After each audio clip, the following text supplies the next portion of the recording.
Tonight, hundreds of people had to evacuate their homes at a North Carolina public housing complex. The McDougald Terrace in Durham has been plagued with health and safety issues, including the mysterious death of 2 babies. And now many are questioning whether the children's deaths are linked to a recent rash of unsafe levels of carbon monoxide in their homes. Just this afternoon, a carbon monoxide alarm went off and a woman and her 3 kids came rushing out of their home.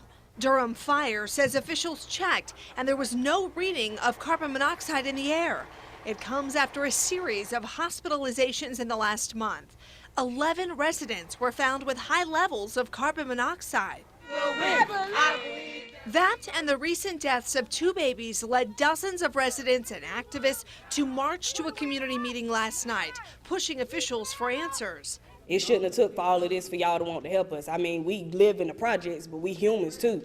A top city leader isn't ruling out that the 2 babies died from carbon monoxide poisoning. He says the city won't know for sure until the autopsy reports come back. It concerns me a lot as a parent because I'm a single mother of 4 kids, and I know what it's like.